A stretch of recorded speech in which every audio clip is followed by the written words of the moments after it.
Alright, people, so a lot of the polls here have Trump down a lot. I mean, let's just go through some of these polls here, the latest polls here on Trump versus Clinton here. And as we can see, most polls have him down. 6, he's down, he's actually up in this one, he's up 4.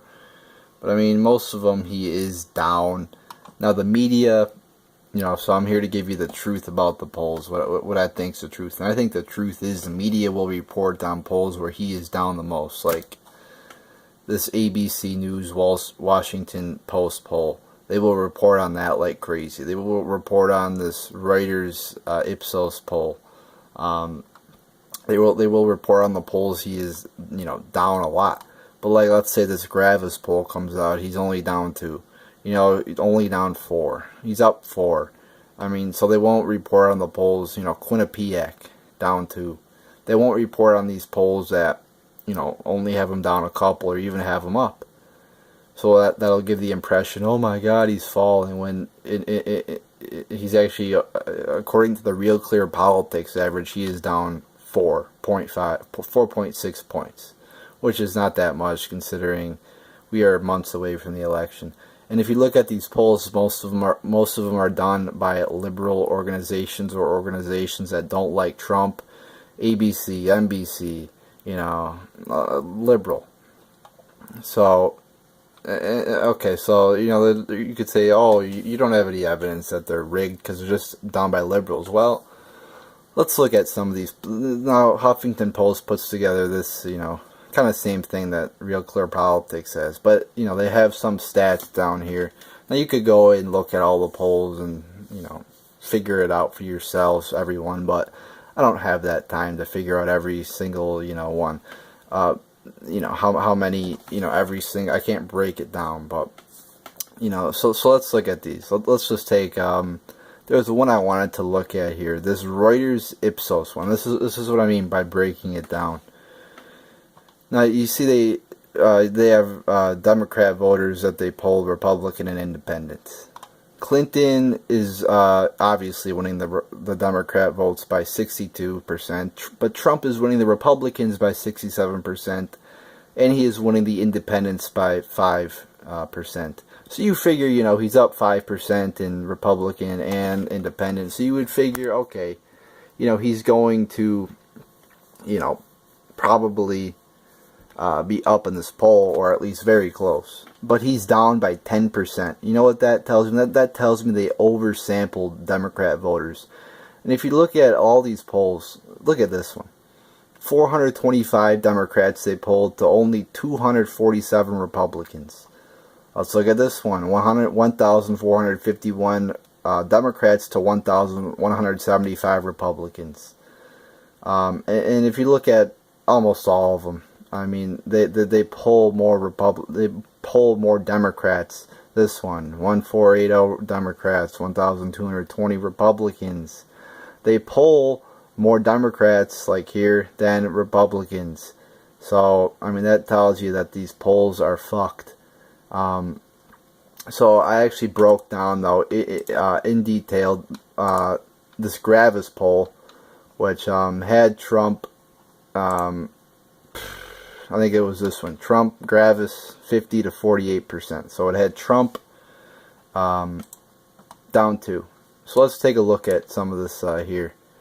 First off, let me find it here. Here we go. Party affiliation. So it polled more Democrats, 40%, than Republicans to 33. Do you consider yourself a member of the Tea Party? So 87% said no, 13% said yes. Now the average is 17, so slightly higher there. I'm not going to fucking really go off on that, but so 17% on average say they are Tea Party supporters. In the poll it was 13%, so slightly lower, but this is the one that really got me here. Pro-life versus pro-choice. 53% said pro-choice, 38% said pro-life. And if you look at the average here, it's it goes back and forth between 2009 and 2016, but currently they say I guess the most up to date is 50 to 44%, so pretty close. But in the polling, it's 53 to 38. So I mean, that's quite a difference there. So yeah, and so like I said, they overpolled, I think, Democrats or people with a liberal philosophy in a lot of these polls. But you might say, oh, there's more Democrats voting than Republicans, because, and then that is true in the previous elections. But let's look at the general election this year, or the primaries this year. So here they are. Let's get a little closer here. I don't know if you get, there we go.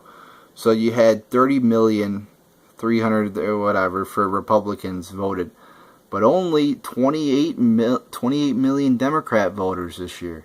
So actually there was more Republican primary voters than Democrat. And as we all know, Trump was the record vote getter for Republicans in history.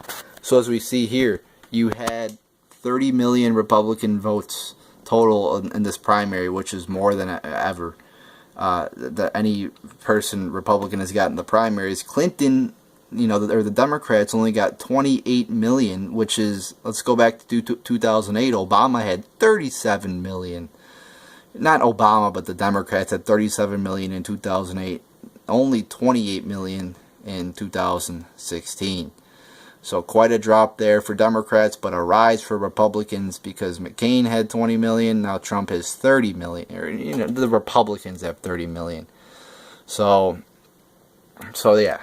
So, and that begs the question. If you look at Donald Trump rallies, there are, let's look at some Donald Trump rallies here. Trump rallies, because there are a ton of people coming out to the Trump rallies here.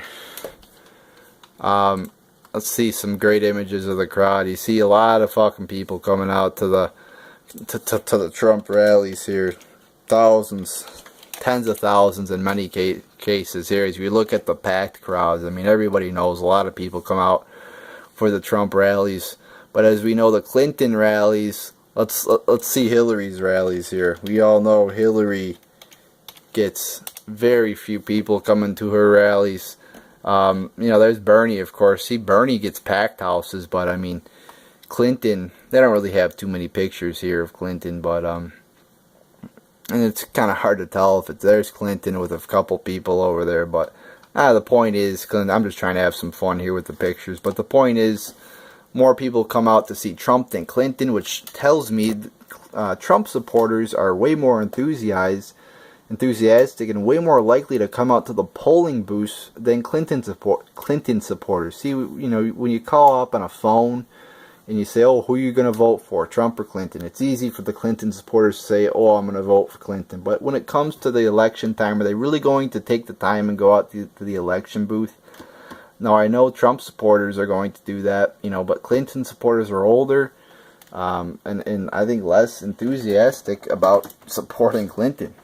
Now, on the other hand, Sanders supporters, I think it's quite the opposite. They're very enthusiastic. They come out to his rallies in the thousands.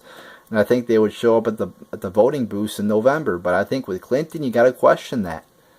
And, I mean, we'll see what happens. But, I mean, you see these polls, I think they oversampled Democrats. And I think there's going to be a lot of new voters coming out for Trump because he is a unique candidate. He's winning the independent vote. As we go back to these polls here, winning the independent votes in pretty much every poll by, usually a big, not a huge margin, but you see he's up 5, 2, 8, 8. So he's winning the independent polls, 9 there. He's tied in this one, but most polls he's winning the independent vote. So it'll be interesting to see what happens in November, but I think a lot of these polls are bullshit. They sample Republican or Democrats to make it look like Clinton's up by more than she actually is. But I mean, even if you look at it, with the bias, in my opinion, Clinton's only up 4.5%, and like I said, in this Rasmussen poll, Trump was actually winning. So we'll see what happens, but you know, I'm very hopeful when it comes to November, and don't let the liberal media fool you by just, you know, reporting on one poll where Trump's down by 12. You know, because in reality he is very close. You know, they won't report on the Rasmussen or the Gravis poll. They'll just report on the poll he's down by a lot. So there you go, people.